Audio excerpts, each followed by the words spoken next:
ప్రముఖ యాపిల్ సంస్థ తయారు చేసే ఐఫోన్లు సురక్షితమా కాదా, వీటిని హ్యాక్ చేయవచ్చా అనేదైతే ఇప్పుడు కేంద్రం లేవదీస్తున్న ప్రశ్నగా ఉంది. కేంద్ర ఐటీ మంత్రి రాజీవ్ చంద్రశేఖర్ యాపిల్ సంస్థకి వేసిన 2 ప్రశ్నలు ఏవైతే ఉన్నాయో వాటికి యాపిల్ సంస్థ నుంచి కూడా సమాధానం రావాల్సి ఉంది.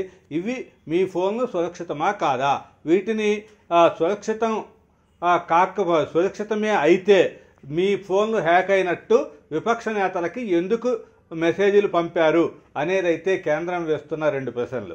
అయితే దీనికి ఐఫోన్ సంస్థ యాపిల్ సంస్థ ఏదైతే ఉందో అది ఏ విధమైన సమాధానం ఇస్తుంది అనేదైతే ఆసక్తిగా మారింది. ఈ మొత్తం మీద విపక్షాలకి కేంద్రానికి వచ్చిన వివాదం, విపక్ష నేతల ఫోన్లు హ్యాక్ అవుతున్నాయి అనేదాన్ని ఐఫోన్ నుంచే మాకు ఒక మెసేజ్ వచ్చింది, యాపిల్ సంస్థ నుంచి మెసేజ్ వచ్చింది అనేది విపక్ష నేతలు గతంలోనే చేసిన ఆరోపణ. అయితే దానిని కేంద్ర ప్రభుత్వం తీవ్రంగా ఖండిస్తోంది.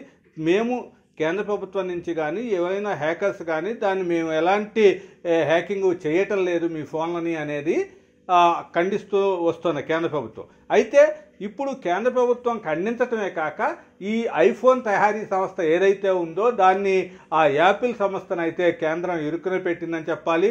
ఎందుకు అంటే ఇప్పుడు సురక్షితమైనవైతే వాటిని హ్యాక్ చేయడానికి వీలుండదు కాబట్టి వాటిని ఏ విధంగా హ్యాక్ అయిందంటే మీ ఫోన్లే మంచివి కావు అనే చెప్పే విధంగా కేంద్ర ప్రభుత్వం ఈ 2 ప్రశ్నలకు సంధించింది. దీన్ని ఏ విధంగా యాపిల్ సంస్థ సమాధానం చెప్తుంది అనేదైతే చూడాలి.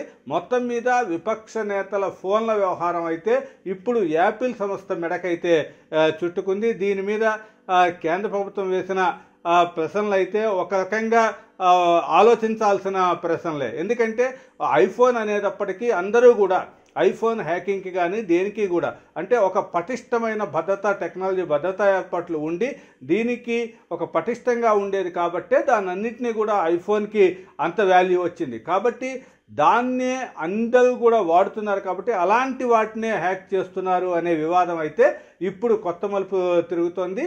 యాపిల్ సంస్థ ఏ సమాధానం చెప్తుంది ఏంటి అనే దాని మీద అయితే ఈ మొత్తం అందరూ కూడా ఆసక్తిగా ఎదురు చూస్తున్నారు.